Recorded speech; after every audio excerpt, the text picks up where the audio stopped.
Hello, everybody, and welcome to our board meeting for this evening. Would you all please rise and join me in the Pledge of Allegiance?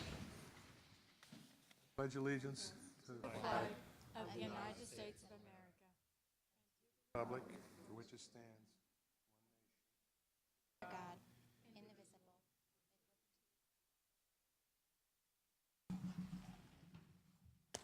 I'd like to inform you all that we had an executive session for legal matters and personnel matters from 5:30 to 7:01 p.m.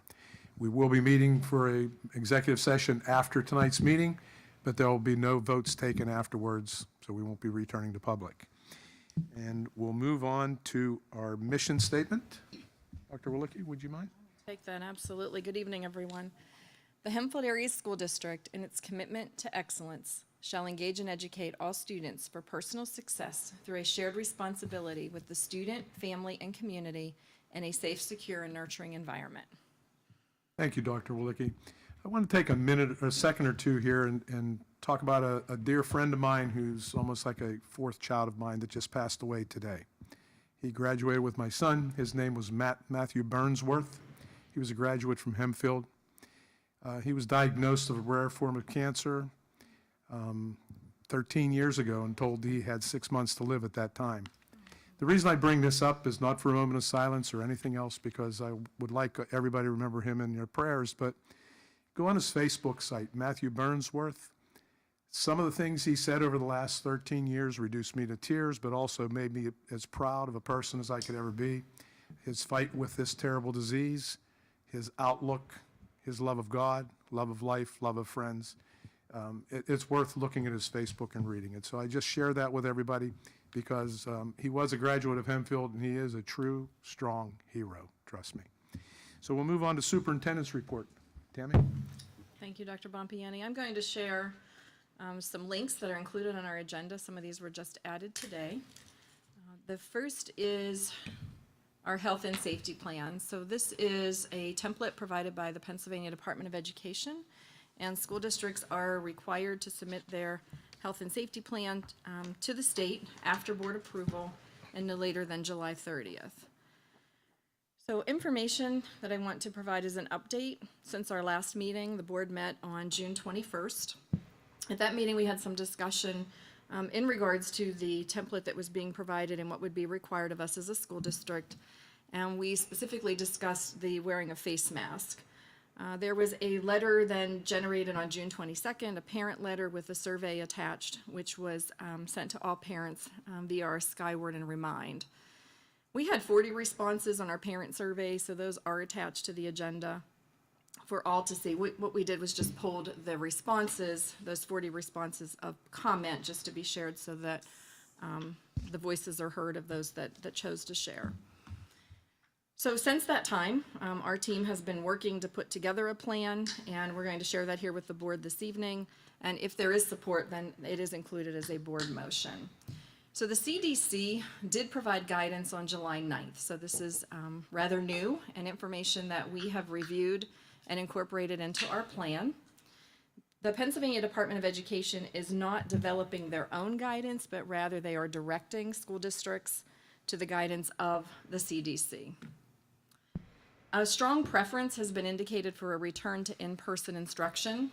You may recall in the past, there were alternate models that were suggested, especially in consideration of community spread. But with the new guidance, it is really promoting in-person instruction with layers of means to prevent spread. The next bullet, again, is just an overall, to the greatest extent practicable, that we implement prevention and mitigation policies what's most in line. We will be sharing in what areas we feel we are going to be able to align to the CDC's and where there are going to be some areas of challenge. And then finally, the final bullet, this information that is shared on the CDC's website is guidance. It is not a requirement. So there are decisions here at the local level. So for our school health and safety plan for the 21-22 school year, there are 9 areas which I am going to outline and provide just kind of an overview, but the plan in its entirety is posted on the agenda. So the first item is in regards to the universal and correct wearing of masks. So it is our intention to communicate with our school population the CDC's recommendation, which is for those that are fully vaccinated, that they would not have to wear a face covering, but the recommendation is for those individuals who are partially or non-vaccinated to wear face coverings. At our June 21st meeting, we discussed our recommendation and having that be a parent choice. So we are continuing to include in our plan that students wear face masks if their parents so choose, and we as the school will support their choice.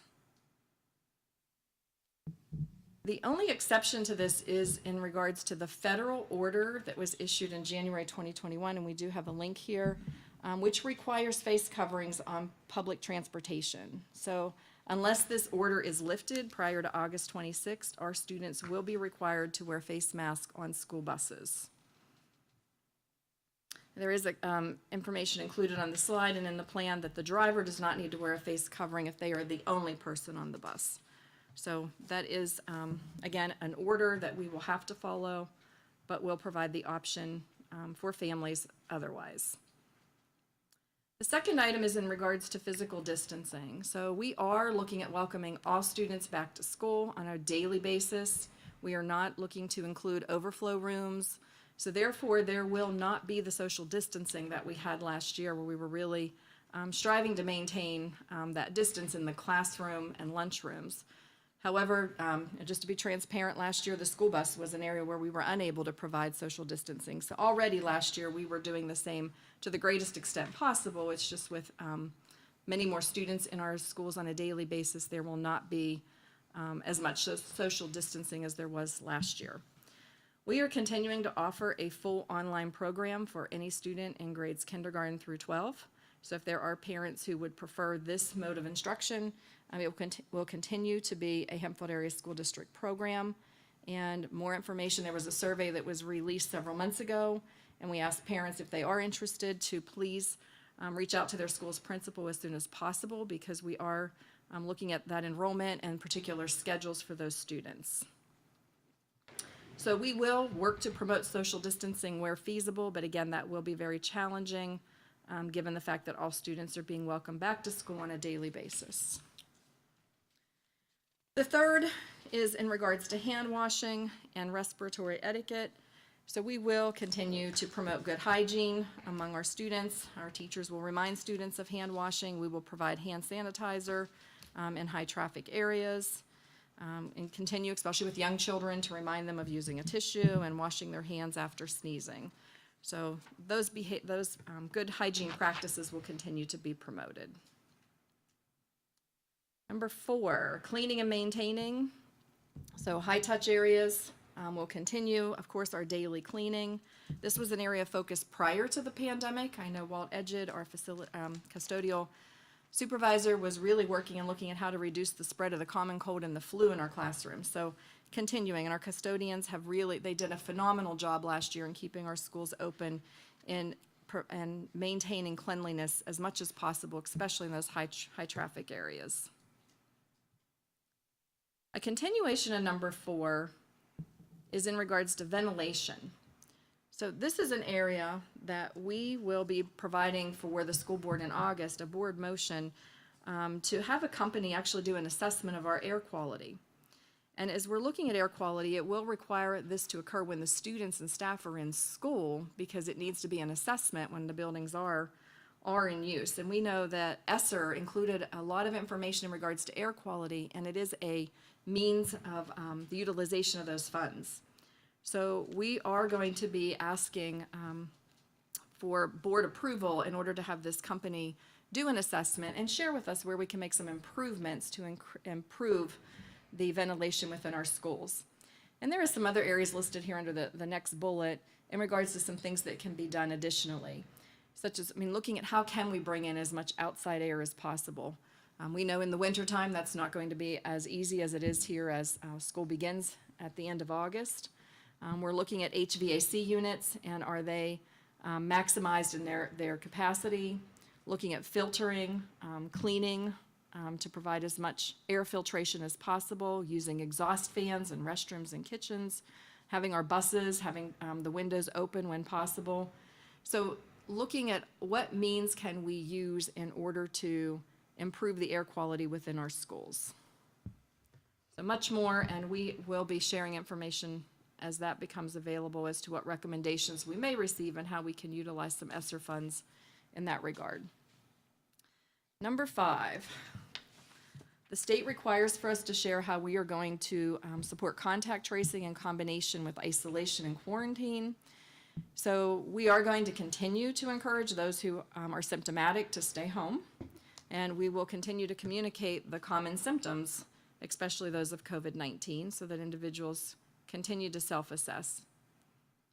The second part of number 5 is in regards to contact tracing.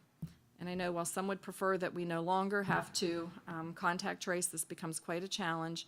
It does reduce the spread in our schools when we respond quickly to identify those individuals who may have been impacted and share that information with the Department of Health so that they can inform individuals. We can see the definition of close contact is included on this slide, and that definition has maintained a person for a total of 15 or more minutes within a 24-hour period. So while we are going to have students in closer proximity, there is a greater chance that we are going to have more students quarantined when we do have a positive case. Hopefully with the number of vaccinations in our community and reduced spread, we will also see that carried over into our schools. Number 6 is in regards to diagnostic and screening testing. And what we have included here in the plan as a response is that we will make referrals, meaning we will indicate to a family, staff member, if they're symptomatic, that they may want to go for testing. We are not looking at providing COVID-19 testing in our schools for our students. Instead, we will make those referrals to the outside. Number 7, vaccinations. We have already supported vaccinations here in our community. We've held some on site as well as shared opportunities within our community. We're finding that's probably our best means at this point, just because the vaccinations are so readily available. If we share opportunities so that families can take advantage of those at their convenience. Number 8 is in regards to our special needs students. So I know Mrs. Bryant, school principals, school nurses, looking at what are the healthcare plans, working through our IEP meetings, 504 meetings, in order to provide safety for individuals as is required based upon their needs. The final component of the plan is coordination with state and local health officials. We will continue to collaborate with the Department of Health as necessary in order to respond and reduce the spread. The next steps, so we have, as I said, included this evening a motion for board approval for the plan. The plan will be posted on the district website. We are required to revisit the plan at a minimum of every 6 months. However, if there are major changes to CDC guidance, or if we find that the plan as we're proposing is not effective, or we feel we can make some revisions, modifications, we would bring that back to the school board to have approval and to make a revision, and that new plan would then be posted to our website and implemented immediately. So that is an overview, and as I shared at the beginning on the agenda this evening, there is an actual copy of the health and safety plan with information that is very similar to what I just shared, some more additional details, but then we will also be, as I shared, submitting this to the state following this evening's board meeting with board approval. With that, I will take any questions. Any questions from board members? I think it's a very good, concise report, and I don't think complete report. Anybody have any questions or comments? I just had one question. I know it's not quite finalized, but I know last year there was some discrepancies as far as attendance when people were symptomatic or when they didn't come to school. Did we get any clarification on how we're going to handle that this year? Like as far as Their participation virtually, is that what you mean? Yes. Yeah. So we do have included this evening for board approval is our attendance policy. So there are several changes. One is we are reverting back to the number of days of absence prior to COVID, where if a student, it used to be if you missed 10 or more days, then a doctor's excuse is required. We are returning to the number 10 as opposed to the 15 that we had last year. There's also a statement, Dr. Learn, in regards to how are we handling for our online students and how are they going to be counted, and even quarantine students, how would they be counted? So we put language in regards to if it's a synchronous lesson that they would participate and engage, actively engage, versus if it's an asynchronous lesson, meaning that it's just an assignment that's given, that they would complete that assignment. We feel our teachers need to be given the discretion to be able to say, especially at the middle school when you have an 80-minute lesson, to be able to say, for this portion of the lesson, I need you to be with me in real time so you can participate, and in this part of the lesson, you can just complete these assignments. We have, and I know I shared with some of our board members in a policy committee meeting, our teachers did a phenomenal job. I know I shared I was in Mrs. Courtois' room, and she actually had the students who were at home engaged in collaborative group work with those who were physically in the classroom. And that's where we feel we get the maximum learning. So we are going to be looking to have our teachers inform students in those situations of their expectations of to when they need to be synchronous and with them and when they can just complete an assignment. So that is part of that attendance policy that's on for revision that goes on for 30-day review. Any other questions? So you've been working on the synchronous, the virtual learning when they're off, that they'll be able to view in school? Because you were talking about the one teacher that was outstanding with that. That was There's Mrs. several Courtois, teachers, yes, that I just mentioned. Yes, she did a phenomenal job with the students at home. We're hoping we're going to have very few students quarantined. And right now, our numbers for online learning are very low. Like as we're looking at the number of responses that we've had for our, HACA program, those numbers are extremely low. So but we you- shouldn't have many students participating virtually. Good. I like the fact that you're willing to bring a teacher in that has done an outstanding job. You see it and then share it with the rest of them. I think that's outstanding for all of us. Any other questions on the report? Okay, hearing none, I missed doing the roll call, but Pam said since we're all present and accounted for, it's not necessary, but you want to do it? Let's do the roll call. Here. Sonia Brajic, Here. Rutz, Here. Diane Cibatoni, Here. Vince Augustine, Here. Jeannie Smith, Here. Scott Learn, Here. Tony Bompiani. Here. Good, and I apologize for any confusion by missing it. Do you have anything else on the? I do not. Finished? Okay, we'll go to hearing of citizens, Madam Secretary.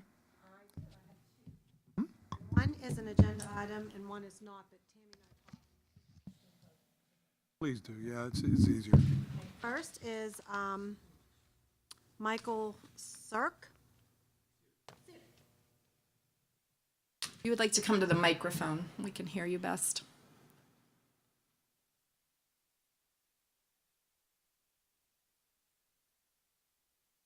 So my concern is about the health and safety plan, particularly the quarantining. My view is that after 16 months of this, dealing with this pandemic, we have clear evidence that the recommendations that have been put forward by the CDC and by the state public health agencies are ineffective.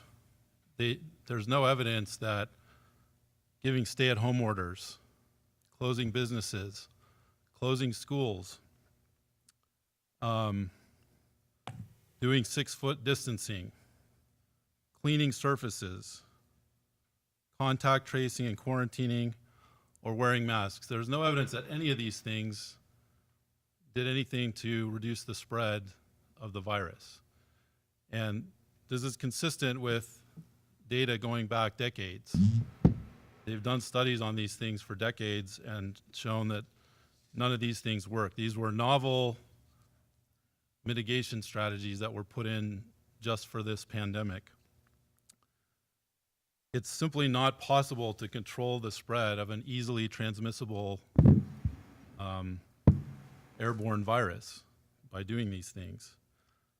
Now, I understand that everyone in this room put a lot of effort into dealing with these plans, regulations from the state, and so forth, and people may not want to hear that all this effort was in vain, but as the saying goes, if you find yourself in a hole, the first thing to do is stop digging. It's important to understand that COVID-19 is not as dangerous as it was made out to be last year to anybody who's under the age of 65 and is healthy. And it's certainly not dangerous to any of the students in our school district, with possible rare medical exceptions notwithstanding. The attempted mitigation strategies, not only did they not work, they've caused enormous harm across our society. Now, all these harms are too long to list here, but with regard to students and education, they include increased depression, anxiety, and suicidal ideation by K through 12 students, decreased learning, lost opportunities for socialization and social activities, and lost opportunities for extracurricular activities. We've seen reports recently that there was a 30% increase in the number of opioid deaths over the past year. A large percentage of that increase is due specifically to these mitigation strategies that were employed. And some of those deaths were teenagers. So the conclusion from this is that we have to stop doubling down on strategies that failed. And as a side note, it's important to understand that the vaccines are not a panacea. The evidence is not as clear yet, but there is evidence from other countries that having the population widely vaccinated does not prevent a rise in cases. Michael, I'm going to stop you just for 1 second. We're over 3 minutes already. We do have a 3-minute policy. I'm not stopping you from talking. Through the pandemic, we've allowed people to go on, but I would hope that you would wrap it up as soon as you can afterward, or as soon as you can from here. So we shouldn't depend on vaccination as necessarily as a strategy that's going to end the spread of the virus. The thing that I'm most concerned about is the quarantining. So, and I'll tell you, my concern is my son's a senior, he's a football player, he's gonna be a captain, and I'm envisioning going into the last week of the season, they have a chance to make the playoffs, it's senior night, it's his last home game, and just like last year, some player on the JV or varsity can test positive the week before and their game's gonna get canceled. And that policy is not gonna protect anybody. It didn't protect anybody this past year, it's not gonna protect anybody this year. It doesn't really matter if the students get the virus because they don't get very sick from it. And this kind of, and you can put your own scenario in there. Could be another sport, could be a concert, could be an AP exam, right? There's lots of reasons why someone might miss something that they really can't make up. They can't ever get that back. So I urge you as strongly as possible to reduce the quarantining policy as little, if not zero, as possible as you can get away with. Because the only thing that's going to happen is you're going to mess up kids' lives even more. And as I said, we need to stop digging. Michael, I appreciate your comments, and we normally don't respond back and forth. I just want to respond to 1 or 2 things only because of the work that's done. I know you're not saying that this work was done in vain and the hard work didn't go unnoticed, that it was hard work.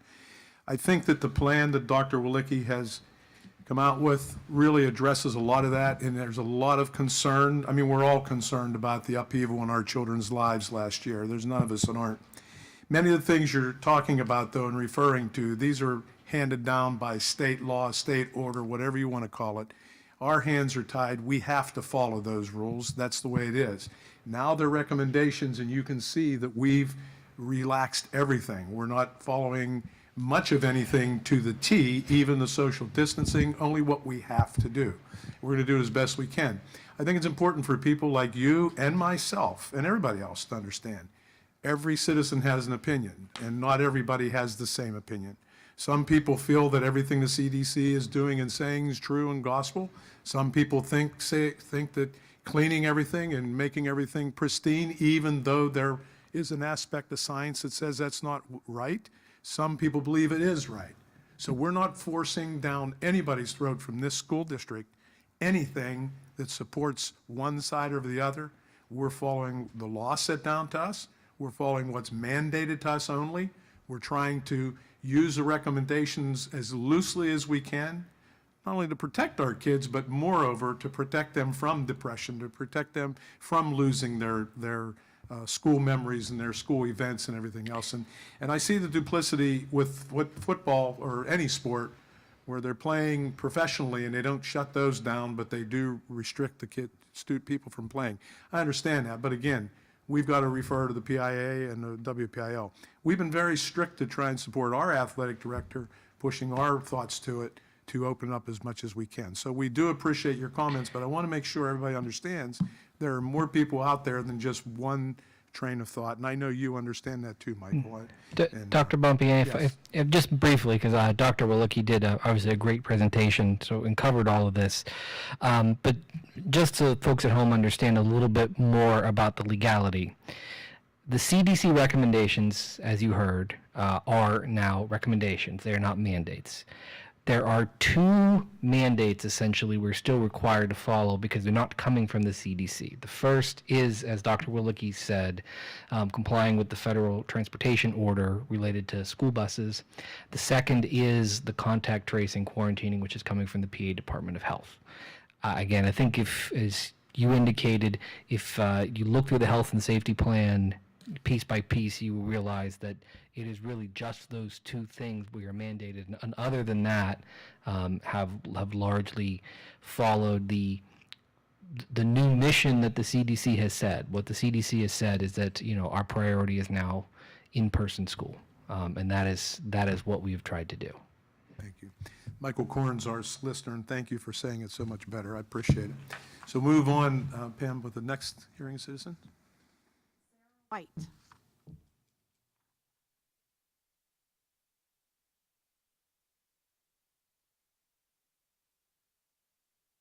Evening.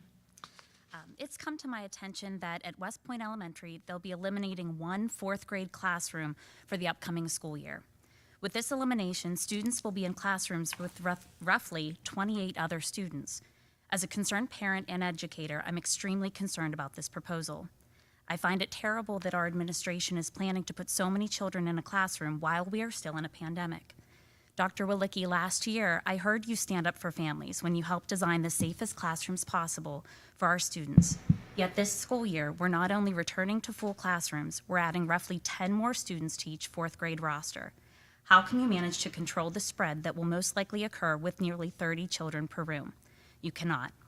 We will again see the bounce back and forth between brick and mortar and online learning, with increases in cases and the inevitable quarantines until our younger students might be eligible for a vaccine.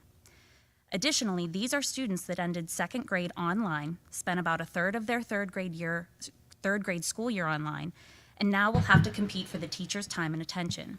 If the district is concerned about student growth and progress, smaller class sizes are the answer, not just for academic needs, but for social emotional learning as well. Consider the following, taken from the School Superintendents Association, found online at aasa.org. Studies shown that all students can benefit from early instruction in small classes or small groupings, and that benefits are differentially distributed. Minority students and youngsters of low socioeconomic status get substantially larger benefits from beginning their schooling in small classes than do youngsters. Fourth graders in smaller than average classes are about a half a year ahead of fourth graders in larger than average classes, and the largest effects seem to be for poor students in high-cost areas. Teachers in small classes can devote more time to individualized attention, engage in more time-on-task instruction, and identify precisely and early those student learning problems that can be remediated before a student falls too far behind. A small class can be a family. Student behavior and achievement benefit from improved classroom environments, end quote. Ask any teacher about their experiences last year. Teachers who worked in cohorts or in a hybrid classroom can share that less is more when it comes to a smaller roster. I teach in a neighboring district, and I saw so much more growth and attention from my students when I only had 15 students in a class. Off-task behaviors were very few and far between. I'm extremely curious how this administration and board expects an educator to manage the growth and academic expectations of the state with 30 students per fourth grade class. I can't help but think about how I might manage guided reading, for example, part of balanced literacy, which requires students work in a small group with the teacher a few times per week. Let's say I have 28 students, no more than 3 to 4 students per group, and I am now planning for more than 7 differentiated guided reading lessons multiple times a week. And that is only one part of an educator's day, one subject.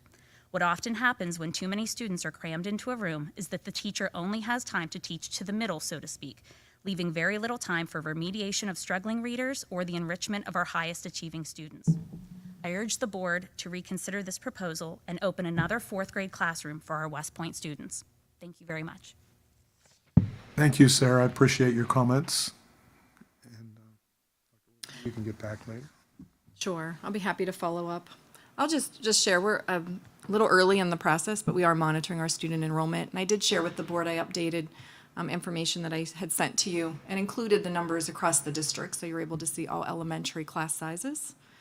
And one of the things I just want to, prior to the pandemic that we did, was taking a look at those numbers. If we had a classroom that we felt bordered, a number such as 28 is certainly a number that we feel is high, we would look to verify first that all of those children are returning to school. Often what happens in the summer, whenever you have a child move, the new school has not yet been informed of their enrollment and has not yet requested records. So sometimes our enrollment, it does greatly fluctuate over the summer, so we would want to first verify.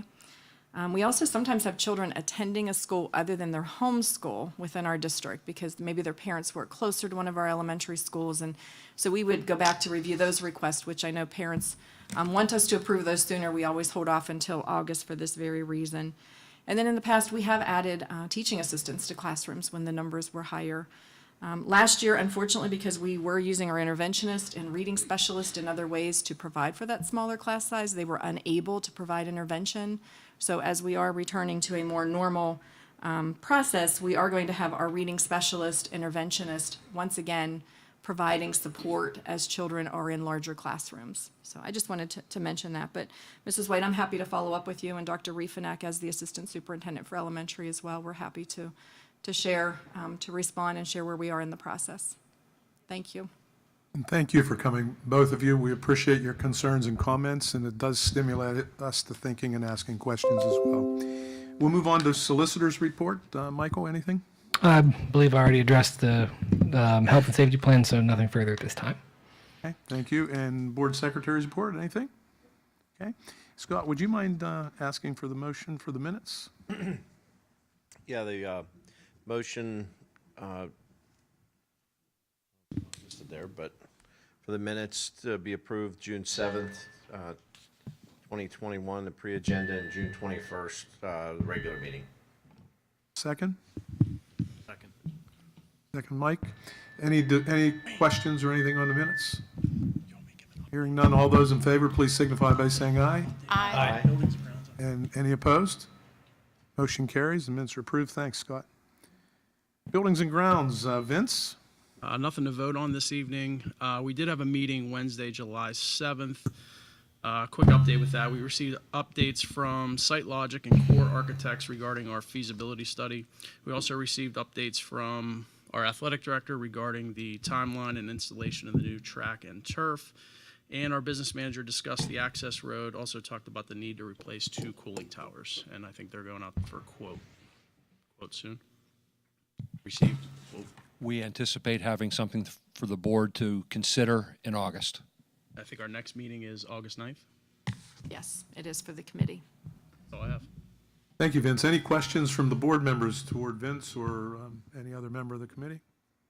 If I could, Dr. Bompiani, just to remind the committee, we're meeting for the board with SiteLogic on July 26th, Monday, a week from tonight, to receive an update in regards to the feasibility study.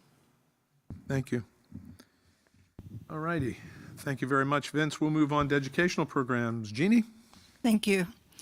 I move that we approve EO 3921 through EO 4421, and those motions include the cooperative school nurse practicum affiliation agreement between our school district and Eastern University for the upcoming school year, pending the solicitor's review, that the externship contract continuation agreement between our school district and California University of Pennsylvania for the purpose of externships Internships. for speech pathology students for the upcoming school year. The University of Pittsburgh School of Nursing affiliation agreement between our school district and the University of Pittsburgh for the upcoming school year.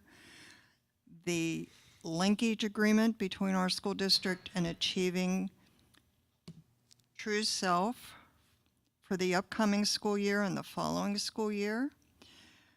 That the addendum number 4 to the contractual agreement between our school district and Presley Ridge for the purpose of emotional support services for the upcoming school year, and the outreach services contract agreement between our school district and Western Pennsylvania School for the Blind students for the purpose of providing vision services for the upcoming school year. Do we have a second to those motions? I second. Second by Vince. Any questions or discussion on them? Do we have anything? I actually had a question. What is Achieving True Self? So these are additional services that would be available. I'm going to open the agreement because I know Dr. Maloney would be able to respond to this much better than what I can. The agreement doesn't include, I can share that a response with you from Dr. Maloney, but it is an outside service that we can refer students to who may have some specific needs. Okay, thank you. Sure, I'll get that answer for you. Any other questions or comments? Is there anything you want to add to the rest of them, Tam? Good. Okay, all those in favor, please signify by saying aye. Aye. And any opposition, same sign. Motion carries. Thank you, That Jeannie. concludes my report, Dr. Okay, thank you Bompiani. very much. And we'll move on to Personnel Committee. Diane? Thank you. Thank you. I move that we approve P 15221 through P 16021. And they include resignation for a teacher at Stanwood Elementary, resignation for a nurse assistant at West Hempfield Elementary and Middle School, a retirement for a paraprofessional at the high school, another retirement for a paraprofessional at the high school, approving a substitute nurse assistant, and employing a half-time French teacher at West Hempfield Middle, and that approval be given to employ the following two staff members, personal care assistants, for the special education extended school year program at Fort Allen Elementary School from July 6th through 9th, Tuesday through Friday, July 12th through 15th, and July 19th through 22nd of 2021, Mondays, Tuesday, Wednesday, Thursday. Staff hours for the program are 8 a.m. to 2 p.m. We approve a summer intern employed by Cloudcast, and that we approve a long-term sub math teacher at the high school. Do we have a second to the motion? I second. Second by Jennifer. Do we have any questions or discussion? Anything that you need to add, Bob? No. Bob, anything? Nothing to add, thank you. Okay. Hearing no further comments, all those in favor, please signify by saying aye. Aye. Any opposition? The motion carries. Thanks, Diane. Thank you. We'll move on now to Athletic Committee. Paul Ward. Okay, I guess I have a couple of motions. First, motion A003-21, which establishes ticket prices for events and identifies events where tickets will be sold this year. That's the first motion. And the second motion is for approval of the athletic event chart for the 2021-2022 school year, which is attached, and it basically covers the staffing that is needed for the various events throughout the district during the year. And Mr. Rapp had wanted to put that forward each year. I think we discussed the fact that the athletic committee, that it wasn't necessary to necessarily vote on it, but it was something you'd like to have more formalized each year. I don't know if you want to speak to that at all. Let's get a second for the motions first before we do that. Do we have a second for the motions? Mike, Mike O'Ferry? Brandon? Paul, go ahead. Yeah, again, just to reiterate that both with the ticket prices and the athletic event chart, I think the thing that's important to note too is that there really are no changes in our normal operation from prior years. Our ticket prices are remaining the same, but we also wanted to bring that before this group. Obviously for discussion point each and every year, but also just from an informational standpoint as well, not only with the ticket prices, but to standardize and provide more structure to our event staff and those positions. And I think it's good to evaluate that on a yearly basis and make sure that we have the things in place and are accurate in our structure from an event staff and ticket standpoint. Brandon, this is not, can I ask a question? Yeah. This is not, the event chart is not different? Like the rates are the same as they've been in the past? Yeah, what we looked at is, in the past, this event chart didn't exist in this format. Those positions, are not new. Those event staff positions have been in place, and what we wanted to do was really outline the different event positions that are needed at each of our events, for lack of, I guess, a better terms, but so nothing is new there, but we did structure it so that it's visible in one chart and understand what positions may be hired at each event that we have. And again, the fees, as I've looked back over prior years, I think they're consistent with, while they did vary from year to year, I think this is what has been most consistent, no increases on that end. Okay, so basically you're just cleaning this up, just making sure that everybody knows, like if you need, an announcer for track and field, they know they're getting X amount per hour and it's not a guess.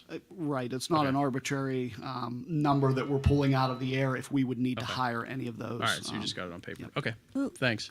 Okay, I'll ask a question then. Who's responsible for getting the event charts? Because we never had an announcer or a clock person for field hockey. We had parent volunteers because we were never provided anybody. Right. And that's actually what we're looking to address moving forward. So that, again, it goes back to, making sure that we provide a top quality event when we have those situations. So that'll all be managed through our office to make sure that we hire the necessary individuals to put our events on, so that we're not in a situation where we show up in an event and we don't necessarily have the adequate staff to manage that. So your office, because I know back in the day when volleyball was there was never anybody to handle that. There was a parent volunteer that did that too. Right. And I understand that's the situation that we don't want to necessarily be in moving forward, where Okay. We feel it's our responsibility to put on an appropriate event, and with that are the folks that need to help run those events, and rather than to show up in an event and not necessarily have it fully staffed, that's what this is aiming to improve on in the future. So the athletic office will handle hiring those people. That's accurate. Okay. Any further questions or comments? Hearing none, all those in favor, please signify by saying aye. Aye. Any opposition? Those motions carry. And beyond that, we had an athletic committee meeting on Thursday, July 8th, and the public meeting, or the minutes are attached for the issues that were discussed, including we discussed pay to participate, co-op philosophy, as well as the various items that we just voted on. And we have the next athletic committee meeting is scheduled for July 28th. Brandon, do you have anything? No, again, if anybody has any questions on the minutes, always available, but we'll meet again next week. Thank you for a good report. Did you have something, Mike?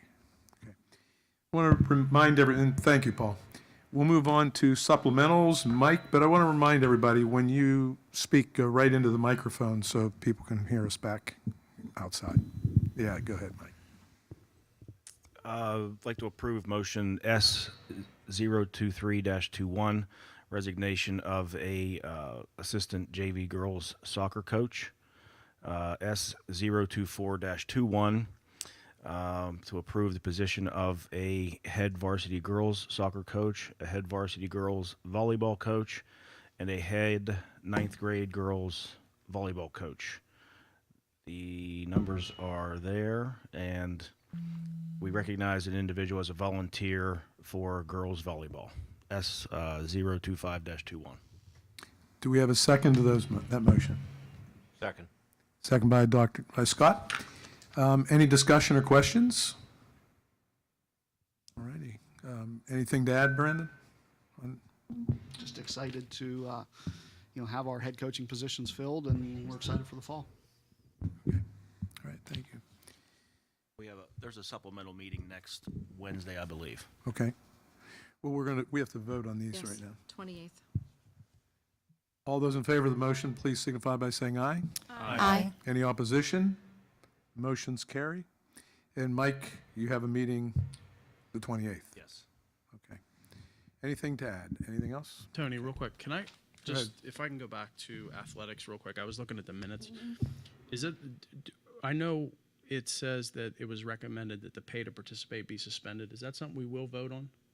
So I was going to include that for discussion under policy because there are actually 3 areas where we've asked our students to pay in the past. I can briefly mention Okay, those no, 3 that's good. now.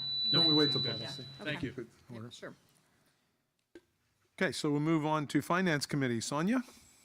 Yes, I'm asking for the approval of F056-21 through F063-21, the deposit report for First National Bank, and the investments report, the tax collector's report, the bills due and payable for both June and both July, the bills due and payable for capital projects, the activity statements as submitted, the feasibility study agreement between Hempfield Area School District and Site Logic IQ, and then musical instruments and equipment be awarded on individual item basis to the lowest responsible bidder that will meet the specifications. Do we have a second? Second. Second by Jeannie. Any questions or discussion? Wayne, anything to add to any of that? Nothing to add. Okay. Hearing none, will all those in favor please signify by saying aye. Aye. Any opposition? Motion carries. Anything else, Sonia? Now that concludes my report. And thank you very much. We'll move on to policy. Jeannie? We have been busy in policy. I know.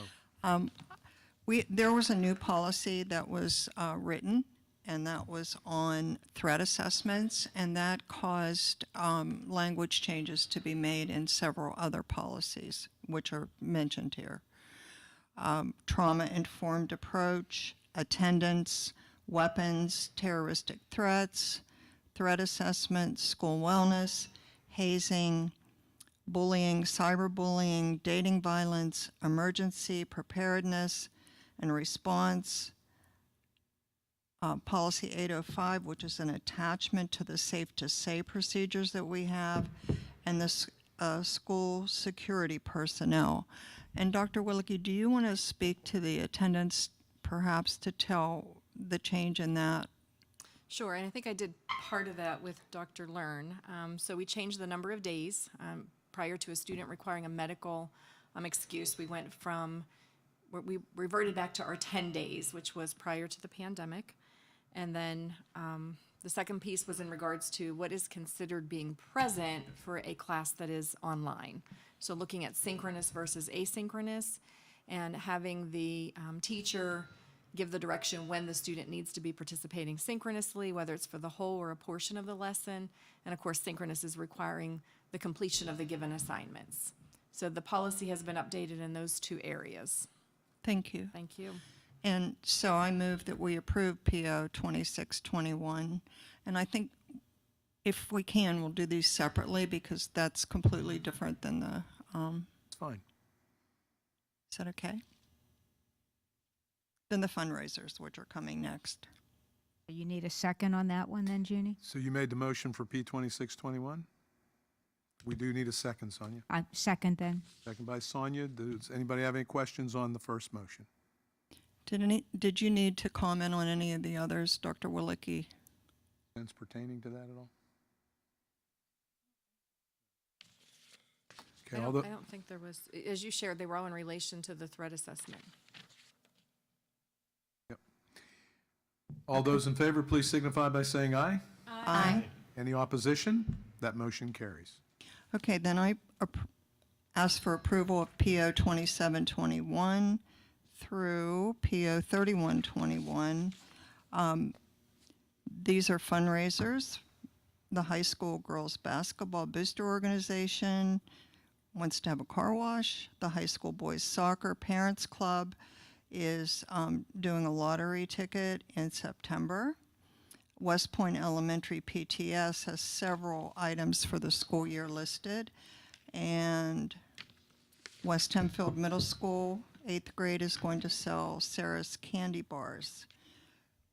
There's also a motion on here for emergency instructional time provision in accordance with section 520.1 of the school code that would provide Hempfield School District with flexibility in attributing virtual instruction as part of the 180-day requirement for the upcoming school year, that the school district's branding guide 2021 for public use be approved for implementation, that the memorandum of understanding between our school district and the Pennsylvania State Police be approved, that the 2021-2022 assessment calendar be approved, and then we have several reports on here, ARs that go with policies that we just approved.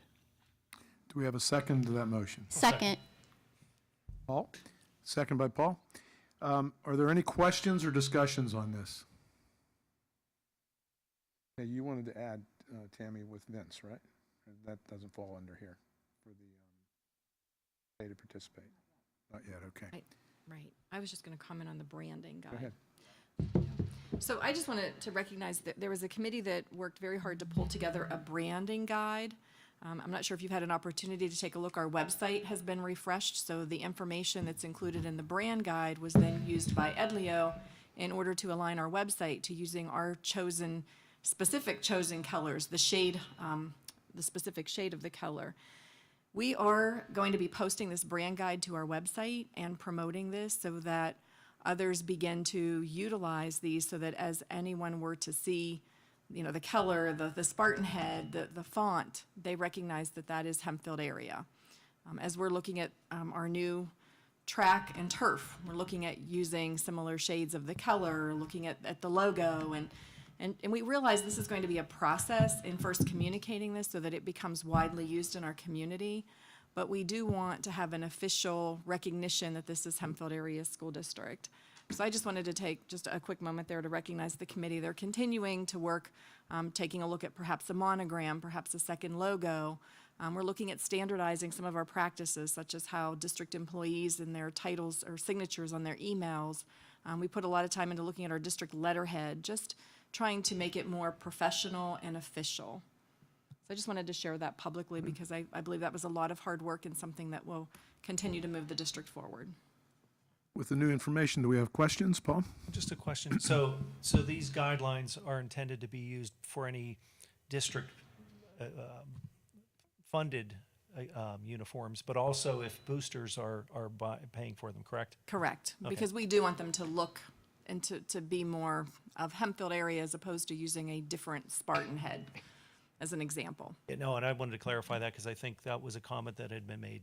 I heard it months ago about being able to go through a booster club to go around some of that, and that was a side comment, not in here, but I think that's something that should be clarified so that people understand that. Yes.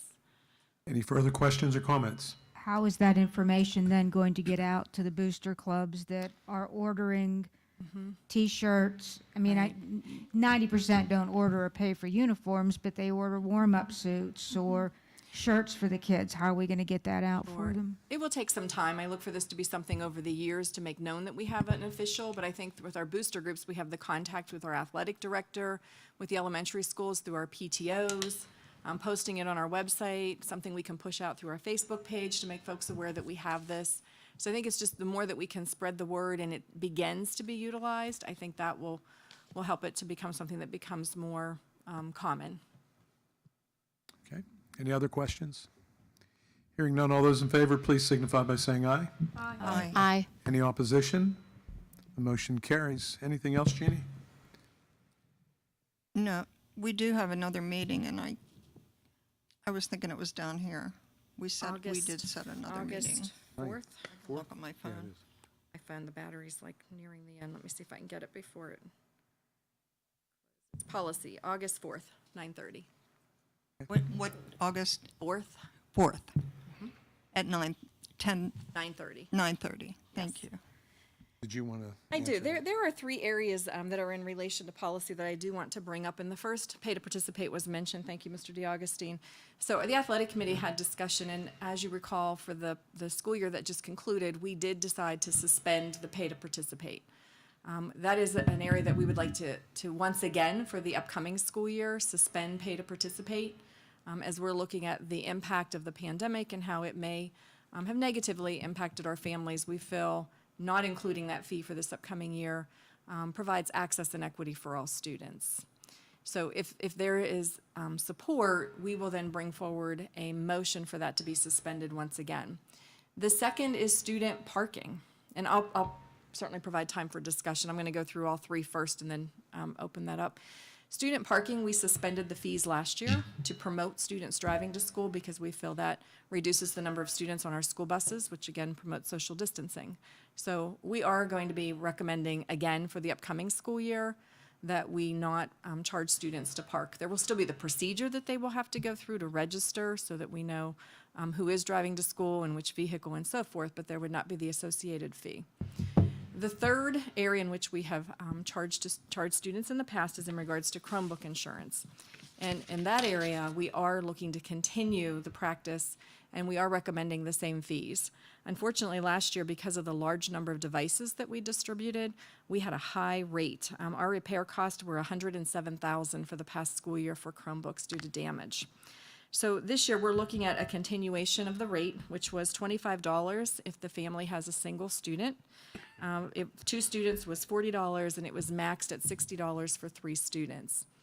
So we're feeling that this will help to reduce damage. A second practice that we're implementing is we're not issuing a district Chromebook to each and every student just because they're in, and we're this year looking at grades 3 through 12, 3rd grade through 12th grade. We're going to instead use a process where families request a Chromebook. So it's only if the family doesn't have their own personal device that the student may wish to bring to school, and being if it's their own device, they may treat it better than a district-issued device. So we're hoping this practice will reduce the amount of damage that was incurred this past school year. So again, we'll open it up for discussion, but if there is support, we need to begin that process to learn how many families will be requesting a Chromebook, because we did, we're happy to share, receive our newest order that just came in within the last week, and we would like to start to see how many students will be requesting and how we can best distribute those devices. We have quite a number of devices that are, say, expiring in their use. They're beyond an age where we can give updates to those devices, so we need to start to look at our inventory and make those shifts. So again, we're looking at suspending pay to participate, suspending student parking, but continuing for grades 3 through 12 for student insurance at those rates. And as we looked at rates of other school districts, they were really in line. We felt that fee was, hopefully not too much of a hardship for families, but yet provides a means for the child to take care of the device. Okay, Vince, do you have a question on what you had asked? No question. I'm just ecstatic that we're suspending the pay to play. I think if it creates an opportunity for one more student to be involved in extracurricular activities, then it's worth the money, the anticipated revenue that we're losing. Okay. Mike, you had a question? So whenever I'm sorry, I don't remember whenever we did this for my kids, but when you pay the 25 for the Chromebook, is that for the insurance? It's a district insurance, yes. So it's a self-insured. It is, yes. So we ended up spending more than we actually brought in. We did. We Is did. there The year before, I believe it was 35,000 was the amount that was spent on repairs. Dave, I know you weren't here that year. I don't know if you know that cost. So that kind of gives, now keep in mind, we distributed many more devices than ever before because we included many more students in the distribution.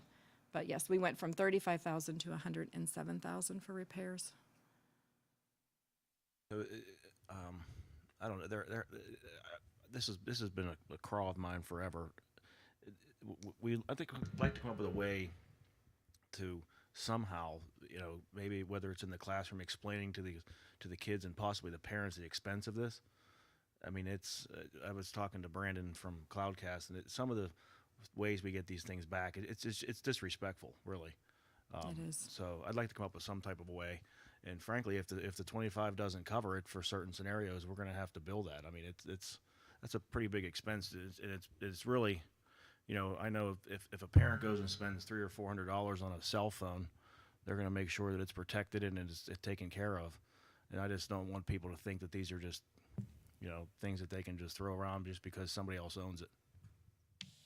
We agree. And we're hoping our two-prong approach, meaning continuing the requirement for the insurance, but second, and only issuing a device if it's requested, will reduce students having devices that they may prefer to be using their own. Yeah, and talking with Brandon, a lot of it isn't that it was dropped or something like that. It was abused. Intentional. It was, and that's something. If that's the case, I'd like to see something in there that somebody's held responsible for that. So the insurance covers damage that is not deliberate. We're always looking to see, was it intentional? Any other questions? I Diane? do. Oh, I'm sorry. Were you finished, Mike? Okay. On the suspended pay-to-play and also the student parking, that is for this year, and we will revisit it next year. Yes, Thank that's you. the plan. Other questions? I had one. Does that mean that more than one child can ride in a car together too? Because we allowed that last year. We did right? permit that this school year. We are looking at continuing, yes. Okay, good. And that'll With be parent revisited. permission it was, yes. Any other questions for Tammy? Tammy, did you want to go over Jeannie's question she had? I do, and I want to thank Dr. Maloney for listening. So your question in regards to, I think it was True Self, that the motion, Dr. Smith, that you had made. So the support services, remember you questioned that agreement under policy? The agreement under policy that you questioned, True Self, Dr. Maloney emailed me the specifics, so I can give you more details in regards to what they provide.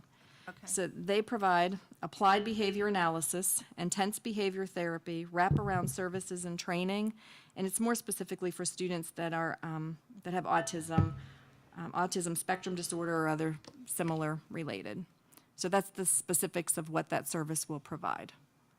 Thank you. Thank you, Dr. Maloney, for listening. Yes. You're honest. I was just taking a credit. I didn't know the answer, I'll tell you. We'll move on to Westmoreland Intermediate Unit. Jennifer? I'll quickly share with you the highlights from June 22nd meeting. The most important thing is we elected a new board for the 2021-2022 school year. So our president now is Paul Scheinerd. Our vice president is Michael Pisarczyk. Our treasurer is Lynn Liu. Our secretary is Christy Ridnor. We also approved Dr.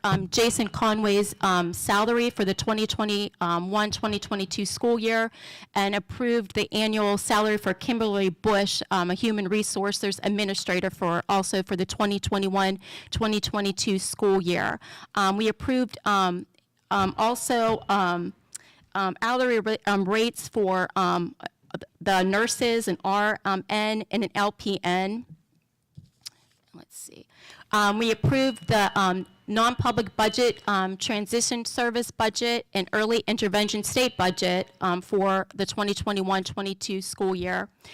We appointed Lynn Thomas as our PSBA liaison for the September October meeting, delegate assembly meeting, and our next meeting is August 24th at 7 p.m.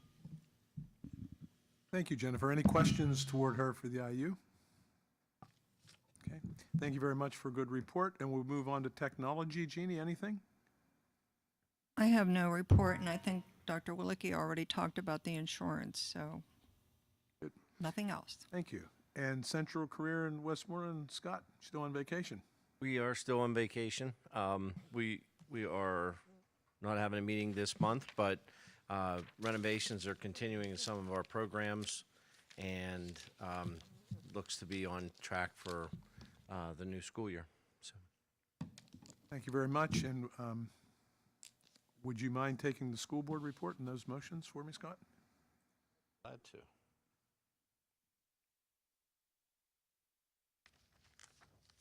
Okay, put forth SB 011-21 through SB 013-21 for approval. One that the law firm of Peacock Keller be approved. Appointment of a law firm, Mears Smith, and that 2021-2022 health and safety plan be approved. Do I have a second? Who was it? Diane. Diane? If you got me first, Okay. Any questions or comments? Thanks, Diane. Hearing none, all those in favor, please signify by saying aye. Aye. Aye. Any opposition? Motion carries. Thanks, Scott. We'll move on to reports of standing committees, school and safety, workman's compensation. Diane, anything? No, there is a meeting in August, and unfortunately, I will not be there. So I don't know if you want to send somebody else. Either that or I can step in for you, whatever you need. That would be great. You know the Good. date. It is August 10th at 9 o'clock. Is that a Thursday? That is a Tuesday, Tuesday, 9 o'clock. 9 o'clock. I might be able to do that. I'll talk to you. If not, I'll ask somebody. That's great. We'll Thanks. get coverage for you. Thank you. It's no problem. Thank you. Drug awareness, Mike, you don't have a meeting, you guys don't have a meeting till September, correct? Yes. Okay. And PSBA Legislative Council, Jeannie? They are on recess until August, so I have no report. They're back home in their districts. Yeah, we've gotten a lot of information from them, though, especially on the charter stuff, so that's good. Foundation Funds Committee, Jeannie? We are in the process of scheduling a meeting right now. I just sent out a doodle to see what is the best date for everyone, and we'll be having a meeting within the next 3 weeks. Okay. So should have a report in August. And maybe we can come up and make sure the public knows how they can donate to that and how they can actually do it monthly how they can donate to that and how they can do it monthly through their credit card, through their bank account now, because you have that. You can use a credit card now Maybe we can discuss that a little bit. to do that, and you can access it by going to our website, the district website. You can access the link Good. to do that. Well, maybe the next meeting, you can give a report on what those monies go to and what you're using them for and how people can donate. That way Sure. people know. Okay, and Greensburg Hempfield Library, Jennifer. The Tales and Tales Summer Reading Challenge is still going on till August 4th. The end of summer celebration will be held at Hempfield Park for those that complete the Summer Reading Challenge. Also, there is the Great Greensburg Scavenger Hunt. It's hosted by Greensburg and Hempfield Library and downtown city of Greensburg. It's still going on through August 9th. You can participate in a scavenger hunt. You can find secret codes at different locations downtown Greensburg and at businesses and local attractions. And you can find out more about that at the library website. And our next meeting is tomorrow evening at 4:30. Thank you, Jennifer. Any questions from anybody? Okay. I appreciate it. Hearing of citizens for non-agenda items? Okay, do we have a motion for adjournment? I make that motion. Motion by Paul, second. Second. Second by Scott. All those in favor, please signify by saying aye. Aye. Any opposition? Motion carries, and we will be meeting